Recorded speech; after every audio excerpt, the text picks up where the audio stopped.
Welcome back everyone. Reflective mind में आप सभी का स्वागत है। In our previous video we comprehensively discuss the meaning of graphical representation, general rules for drawing graph, diagram and map, construction of diagrams and salient features of line graph. In this session we going to discuss polygraph, bar diagram and their various types, line and bar graph and pie diagram. So हम यहाँ पे polygraph से शुरुआत करते हैं। Polygraph का मतलब ही होता है जिसमें हम कई डिफरेंट टाइप्स के वेरिएबल को शो करते हुए हम डिफरेंट टाइप्स के लाइन ग्राफ का जब साथ साथ प्लॉट करते हैं हम उसे ही पॉलीग्राफ कहते हैं। तो सबसे पहले polygraph is a line graph which two और मोर देन टू वेरिएबल, एक ऐसा लाइन ग्राफ जिसमें टू और मोर देन टू वेरिएबल्स को जब हम साथ साथ प्लॉट करते हैं, रिप्रेजेंट करते हैं by an equal number of lines for an immediate comparison. एक ऐसा लाइन ग्राफ जिसमें इक्वल नंबर ऑफ लाइंस के द्वारा if we represent at least two and more than two variables for an immediate comparison. So this is called the polygraph, such as the growth rate of different crops like rice, wheat, pulses, or the birth rate, death rate and the life expectancy or sex ratio in different states. अब देखिए यहाँ पे exam में या practical exam में आपसे सवाल किस तरीके से पूछा जा सकता है। सबसे पहले आपसे पूछा जाएगा कि पॉलीग्राफ है क्या, उस पॉलीग्राफ को डिफाइन करिए, उस पॉलीग्राफ को हमारी बनाने की जरूरत क्यों है, उसके ऑब्जेक्टिव्स क्या हैं, पॉलीग्राफ के द्वारा हम किस किस प्रकार के कंपोनेंट्स को या किस किस प्रकार के फीचर्स को हम ग्राफिकली क्या कर सकते हैं, रिप्रेजेंट कर सकते हैं। जैसे बर्थ रेट को, डेथ रेट को, different crops like rice, wheat, pulses के ग्रोथ रेट को या उनके नेचर ऑफ ग्रोथ को, a different line pattern such as straight line, broken line or dotted line or a combination of dotted and broken line or line of different colors may be used to indicate the value of different variables. जब हम एक line graph का या एक ही lines का use करके या equal number of line का यूज़ करके जब हम कई डिफरेंट वेरिएबल्स को साथ साथ प्लॉट करते हुए कुछ स्पेसिफिक फीचर्स को हम यहाँ पे क्या कर रहे हैं, रिप्रेजेंट कर रहे हैं, जिसमें दो वेरिएबल और मोर देन टू वेरिएबल भी हो सकता है, जिसको इजीली डिमार्केट करने के लिए, इजीली आई कैची बनाने के लिए और डिफरेंट फीचर्स को इजीली डिफ्रेंशिएट तरीके से रिप्रेजेंट करने के लिए हम डिफरेंट प्रकार के differentiating symbols like straight line, broken line, dotted line या डॉटेड या ब्रोकन लाइन को साथ साथ या डिफरेंट कलर्स के नंबर ऑफ लाइन शेड का भी यूज कर सकते हैं। अब यहाँ पे आप टेबल 3.2 में आपको यहाँ पे एक डेटा दिया हुआ है, दिल्ली, हरियाणा, यूपी 61, 71, 81, 91, 2001 एंड 2011 के यहाँ पे सेक्स रेशियो फीमेल पर 1000 मेल्स पे दिया गया है। तो आप यहाँ पे देख रहे हैं 3 different types of equal lines का यहाँ पे यूज़ किया गया है, फर्स्ट, सेकंड एंड थर्ड।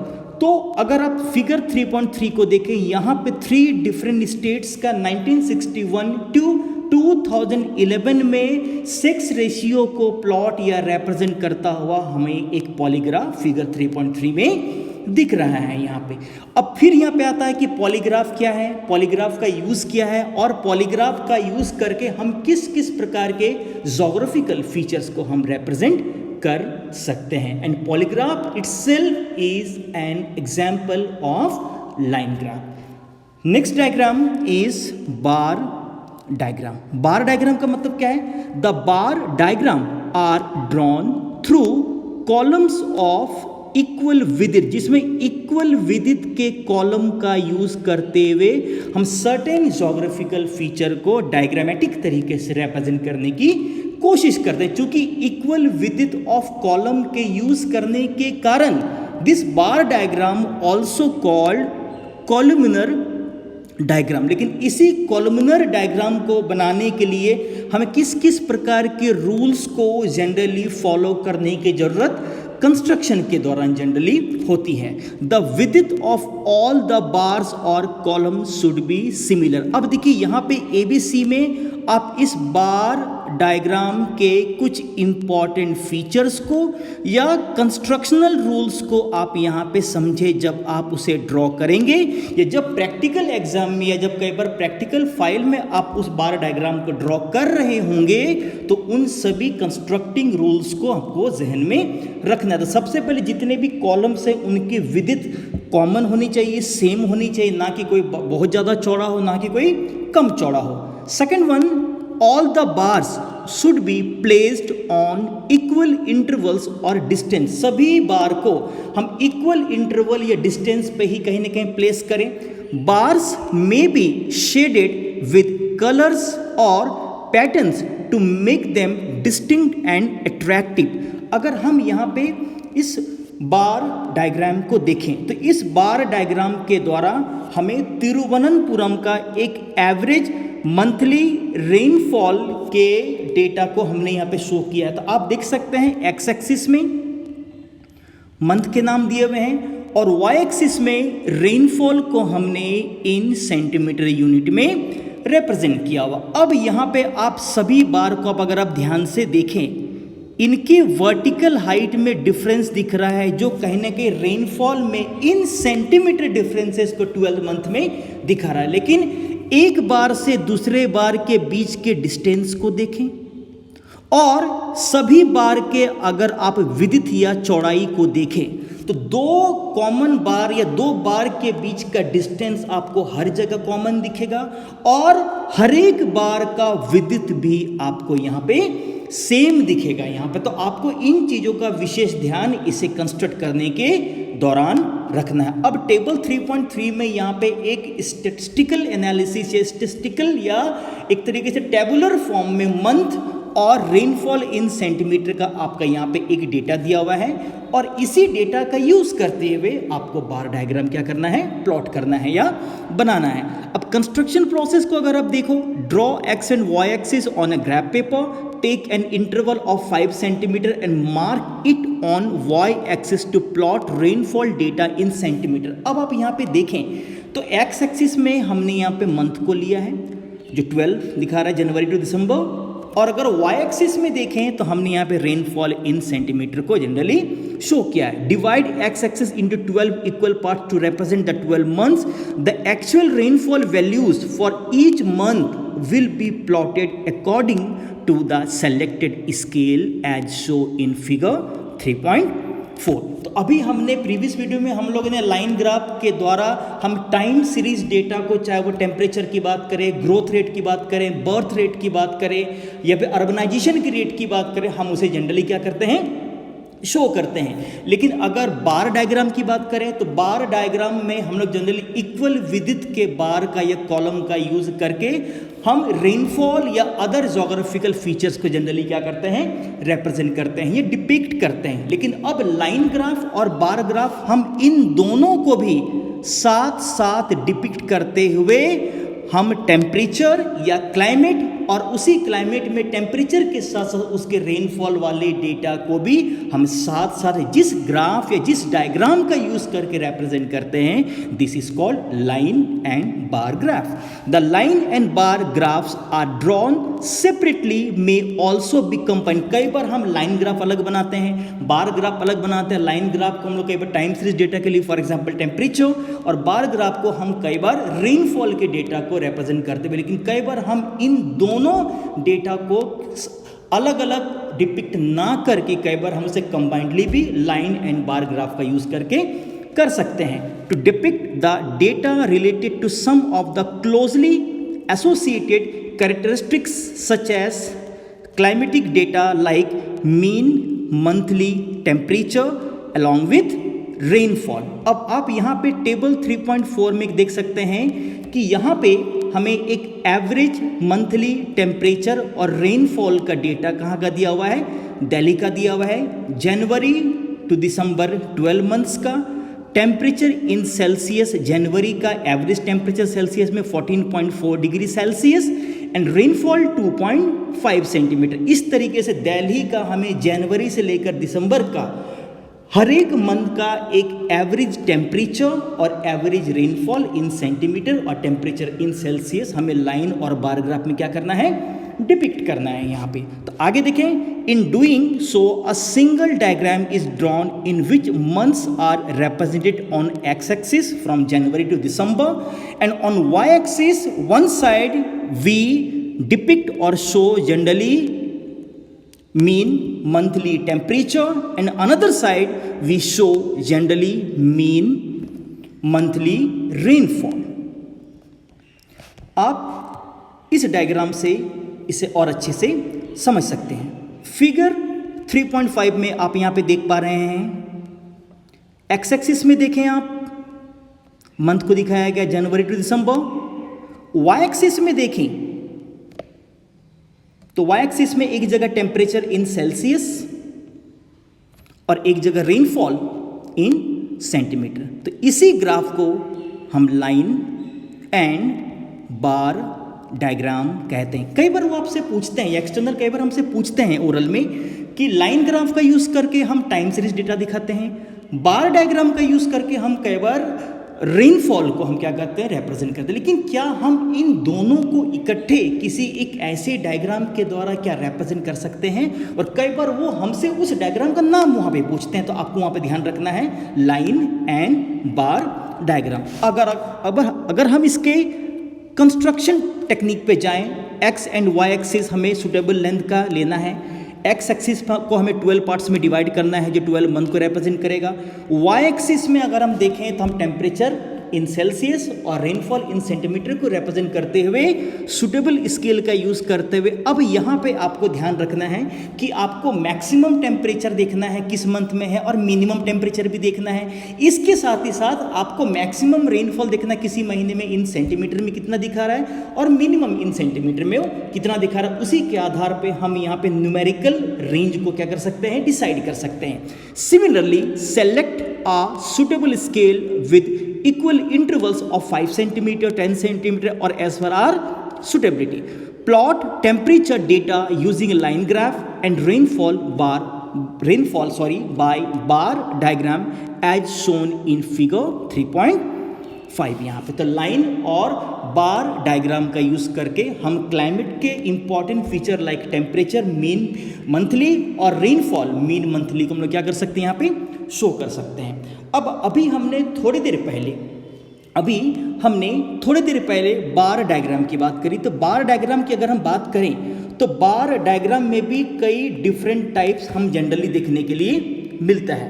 अगर बार डायग्राम की बात करें यहाँ पे तो इस बार डायग्राम में भी कई बार हम डिफरेंट टाइप्स को यहाँ पे हम देख पाते हैं। अगर हम यहाँ पे देखें बार डायग्राम के डिफरेंट टाइप्स को तो यहाँ पे बार डायग्राम का जो सबसे पहला जो सिंपल टाइप हमें बार डायग्राम का दिखता है, हम इसे ही सिंपल बार डायग्राम कहते हैं।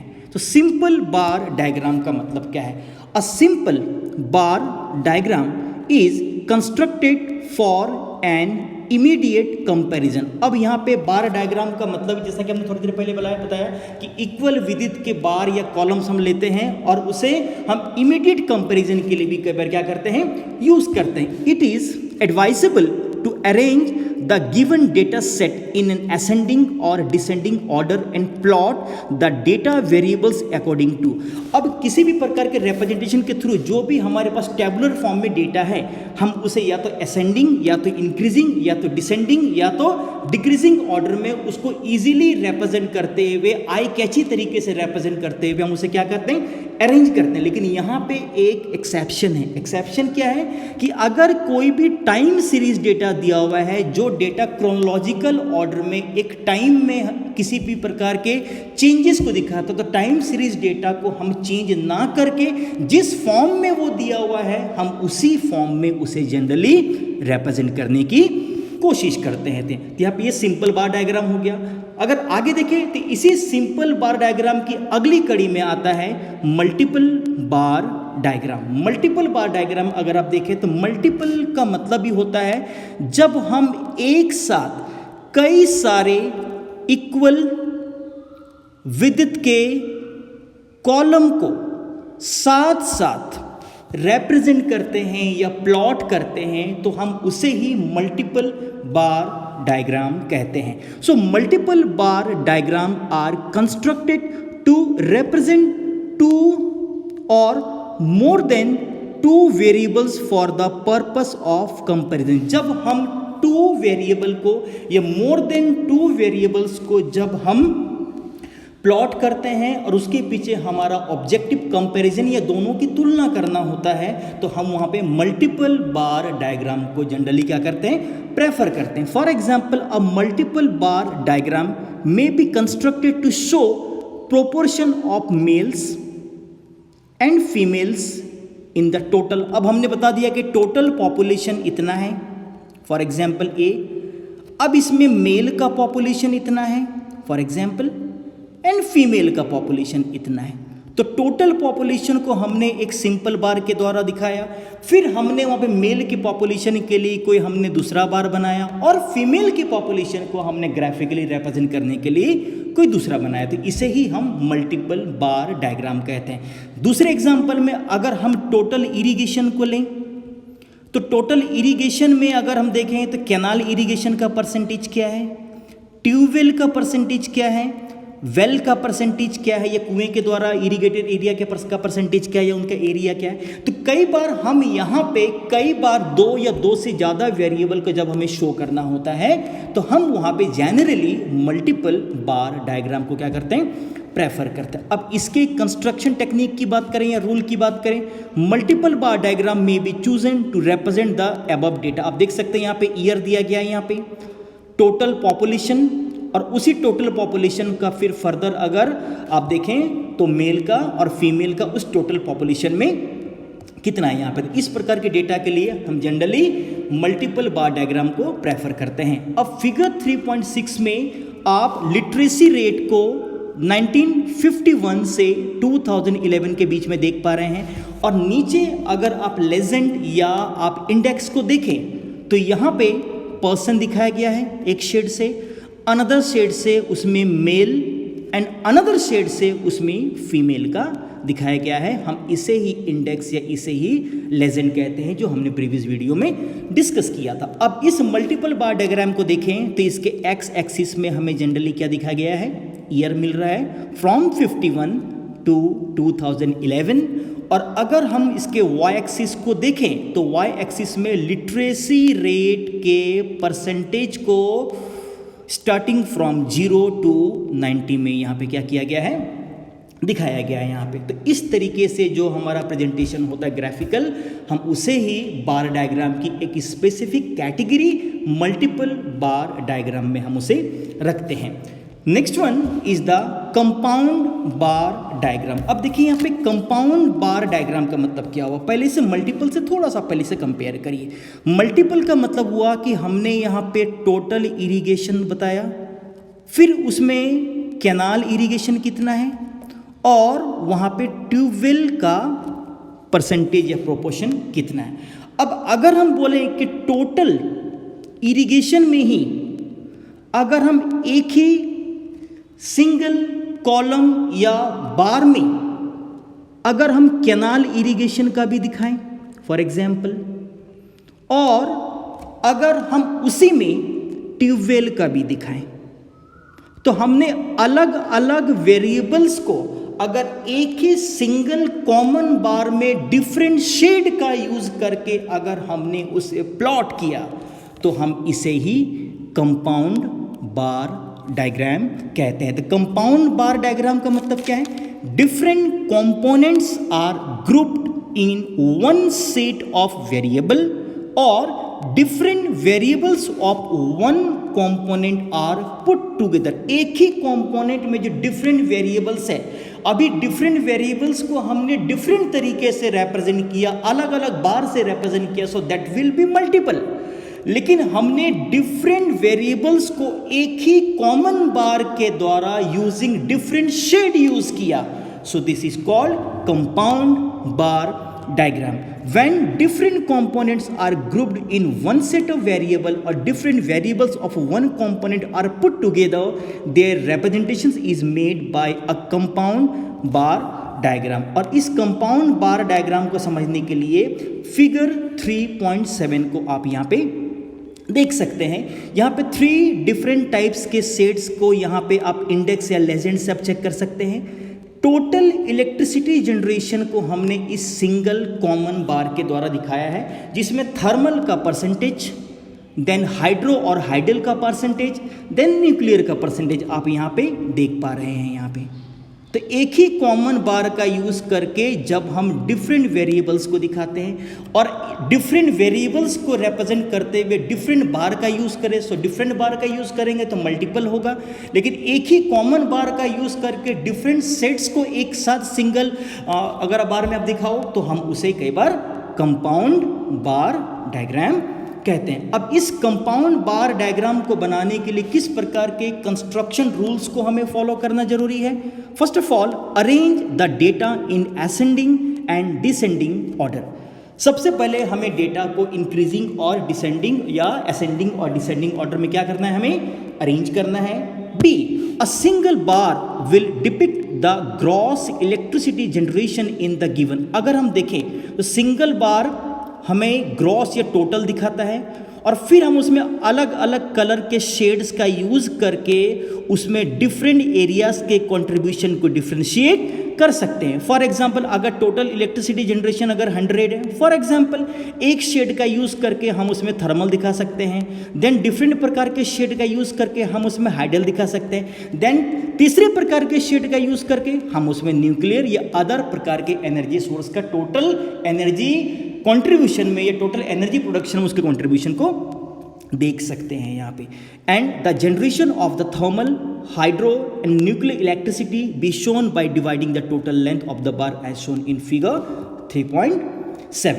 The another one of the most important and frequently asked in various exam the diagram is the pie diagram. और इसी पाई डायग्राम को हम कई बार सर्कल चार्ट भी कहते हैं। अब पाई डायग्राम का मतलब पहले क्या है? Pie diagram basically a graphical और visual representation to depict the total value of the given attribute using a circle. हमारे पास जो भी टोटल वैल्यू है, टोटल पॉपुलेशन, अर्बन पॉपुलेशन कितना, रूरल पॉपुलेशन कितना, टोटल पॉपुलेशन उसमें मेल लिटरेसी कितनी, फीमेल लिटरेसी कितनी, टोटल इरिगेटेड एरिया जिसमें कैनाल इरिगेशन का कितना, जिसमें ट्यूबवेल का कितना, वेल का कितना, हम इसे कहीं ना कहीं उसी सर्कल में ही डिफरेंट पार्ट्स को डिवाइड करके based on angle and percentage करेंगे अभी थोड़ी देर में। हम इसी पाई डायग्राम में क्या करते हैं? उसे डिपिक्ट करते हैं। कुल मिला के कहने का मतलब यहाँ पे कि एक सर्कल को उसके एंगल के आधार पे, उसके वैल्यू के आधार पे डिफरेंट पार्ट्स में डिवाइड करके हम एज अ सर्कल को डायग्रामेटिक रिप्रेजेंटेशन के थ्रू रिप्रेजेंट करते हैं। So that particular pi diagram along with circle chart also called divided circle diagram. तो डिवाइडेड सर्कल डायग्राम इसे क्यों बोलते हैं, पाई डायग्राम इसे क्यों बोलते हैं? कई बार जो अभी हमने थोड़ी देर पहले फीचर बताया, कई बार एक्सटर्नल या कई बार एग्जाम में उस फीचर को ही ऐसा क्वेश्चन फ्रेम करके हमसे उसका आंसर जो हम हेडिंग के फॉर्म में कई बार एज अ पाई डायग्राम पढ़ते हैं, वो भी कई बार हमसे एक्सटर्नल पूछ लेते हैं। तो आपको दोनों तरीके से इसे समझने की जरूरत है। The angle of each variable is calculated using the following formula. जो भी वेरिएबल है, जो भी डेटा दिया गया है, हम उसके जो भी उसमें वैल्यू दिया गया है, हम उस वैल्यू को उस सर्कल में किस तरीके से कन्वर्ट करके, उस सर्कल को से किस तरीके से कन्वर्ट नहीं बोल सकते, रिप्रेजेंट कर सकते हैं, और उसके लिए हमें कुछ फॉर्मूले को यूज़ करने की ज़रूरत पड़ती है। For example, value of given state, जो भी स्टेट की वैल्यू दी गई है, हम उसे 360 से मल्टीप्लाई करते हैं and divided by total value of all state and regions. तो ये तो एक फॉर्मूला हुआ, लेकिन अगर जो भी वहाँ पे एट्रीब्यूट्स या कंपोनेंट्स दिया गया है और अगर उसको परसेंटेज के फॉर्म में अगर दिया गया है, तो उसी परसेंटेज के फॉर्म को हमें सबसे पहले डिग्री में क्या करना है, कन्वर्ट करना है। और इसीलिए उस परसेंटेज वाले वैल्यू को हम 360 से मल्टीप्लाई करते हैं और 100 से उसे क्या करते हैं, डिवाइड करते हैं। आप यहाँ पे देख सकते हैं, जैसे यहाँ पे परसेंटेज में दिया हुआ है, तो Europe, Africa, America, Asia and ASEAN and others unit और रीजन में देखें तो टोटल 100% में अगर आप देखो एशिया एंड आसियान का सबसे बड़ा दिख रहा है यहाँ पे, देन आपका यूरोप 20.2 और ये एक्सपोर्ट में दिख रहा है, इसे एरिया नहीं समझना है, इसे इंडियन एक्सपोर्ट देखा जा रहा है। Africa 6.5, America 14.8, others 2.3। तो अब अगर हमें इसे एंगल में कन्वर्ट करना है तो 100 तो 360 डिवाइडेड बाई 100 3.6, और इन सभी वैल्यू को अगर हम 3.6 से डिवाइड करें और जो भी आएगा उन सभी का समेशन करें तो ग्रॉस में वो कितना होगा, सर्कल के टोटल एंगल के इक्विवेलेंट 360 डिग्री। और जो भी यहाँ पे परसेंटेज के फॉर्म में जो टेबल 33.7 ए में जो डेटा दिया हुआ, अगर इन टोटल परसेंटेज का अगर हम लोग सम अप करें तो कितना आएगा, 100 आएगा। इस बात का आपको विशेष ध्यान पाई डायग्राम या सर्कल चार्ट में रखना है। अब इसके लिए एंगल को कैलकुलेशन के लिए, एंगल के कैलकुलेशन के लिए किस प्रकार के रूल्स को या प्रोसीजर को हमें फॉलो करना है। First of all, arrange the data on percentages of Indian exports in an ascending order. सबसे पहले हमें असेंडिंग ऑर्डर में उसे क्या करना है, अरेंज करना है। Calculate the degrees of angles for showing the given values of India's export to major regions, countries of the world, है ना। फॉर एग्जाम्पल जिस जो मैंने बताया कि 360 डिवाइडेड बाई 100 सो 3.6। यहाँ पे अगर आप देखें, plot the data by dividing the circle into required number of divisions to show the share of Indian export। अब देखें, Europe, Africa, America, Asia and ASEAN and others. Europe का परसेंटेज में contribution देखिए इंडियन एक्सपोर्ट में 20.2, 6.5, 14.8, 56.2 and 2.3। चूंकि ये percentage में दिया हुआ है और हमें इसे डिग्री में कन्वर्ट करना है, और डिग्री में कन्वर्ट करने के लिए हम ईच परसेंटेज को हम 3.6 से क्या करेंगे, मल्टीप्लाई करेंगे, और मल्टीप्लिकेशन के बाद जो भी हमारे पास डिग्री आएगी यूरोप, अफ्रीका, अमेरिका, अदर्स का, और अगर हम इन सभी डिग्री को सम अप करें तो सर्कल के टोटल एंगल के ये इक्विवेलेंट 360 होगा। और परसेंटेज में देखें, हम इन सभी परसेंटेज को अगर सम अप करें तो ये 100 बनेगा यहाँ पे। अब कंस्ट्रक्शन टेक्निक क्या है, select a suitable radius for the circle to be drawn. जो भी हम सर्कल या जो भी हम सर्कल में उसे रिप्रेजेंट करने वाले, उसके लिए हमें सुटेबल रेडियस को सबसे पहले लेना है। 3, 4, 5 का रेडियस जनरली हमने इस डेटा के लिए लिया है। Draw a line from the centre of the circle to the arc as a radius. Measure the angles from the arc of the circle for each category of vehicles in an ascending order clockwise starting with smaller angle. अब देखिए यहाँ पे 3 बातें बताई गई है। जो भी हमारा डिग्री का जो भी प्लॉट इस सर्कल में होगा उसमें 3 चीज़ों को फॉलो करना है। Always start with smaller value, आपको क्लॉकवाइज मूव करना है, और स्मॉल वैल्यू से शुरू करते हुए आपको असेंडिंग फैशन को फॉलो करना है। Start with smaller value, proceed greater values. क्यों ये करना है, ये भी यहां पे आपको प्रिकॉशन में दिख रहा होगा। Starting with bigger angle with lead to accumulation of error leading to the plot of smaller angle difficult. अगर आप बिगर एंगल से प्लॉट करते हुए शुरू करते हैं तो बाद में आपको स्मॉलर एंगल को प्लॉट करने में you will face lots of difficulties. So always start with smaller value, proceed greater values. The circle should neither be too big to fit in the space nor too small to be legible। यहाँ पे और last number point को D में देखें, complete the diagram by adding title, subtitle and legend. और इसी के लिए हम लोगों ने प्रीवियस वीडियो में मैप डायग्राम चार्ट को बनाने के जो भी जनरल रूल, चाहे वो सुटेबल मेथड हो, चाहे वो सुटेबल स्केल हो, चाहे वो डिज़ाइन में टाइटल हो, सबटाइटल हो, लेजेंड हो, हमें इन सब चीज़ों का विशेष ध्यान रखना है। और उसे आई कैची बनाने के लिए, अट्रैक्टिव बनाने के लिए हम डिफरेंट सेगमेंट्स का या डिफरेंट पार्ट्स का या डिफरेंट डिवाइडेड सेगमेंट्स का जो पाई चार्ट में बनता है उनके एंगल के अकॉर्डिंग हम उसे डिफरेंट शेड्स का यूज़ करके उसे डिफ्रेंशिएट फीचर्स में क्या कर सकते हैं, कन्वर्ट कर सकते हैं। यहाँ पे आप यहाँ पे जो आप लोगों ने टर्म 1 में पढ़ा होगा, यहाँ पे फिगर 2.2a में आप देख सकते हैं कि मेल और फीमेल माइग्रेशन के ओवरऑल टोटल में उनका माइग्रेशन किस पर्पस से हो रहा है। यहाँ पे वर्क एम्प्लॉयमेंट है या एजुकेशन के लिए है, मैरिज के लिए है, मूव आफ्टर बर्थ के लिए है ना, एम्प्लॉयमेंट के लिए है, एजुकेशन के लिए। तो यहाँ पे आप इसे देख सकते हैं, नीचे जो बना हुआ है हम इसे ही लेजेंड कहते हैं। तो इस प्रकार से आप यहाँ पे पाई चार्ट को अपने डे टू डे लाइफ के वेरियस कंपोनेंट्स को या वेरियस एक्टिविटीज़ को भी आप रिप्रेजेंट करने के लिए पाई चार्ट का यूज़ कर सकते हैं। तो इस वीडियो में इतना ही, मिलते हैं अगले वीडियो में, तब तक रिफ्लेक्टिव माइंड के साथ बने रहिए। Thank you so much and happy learning.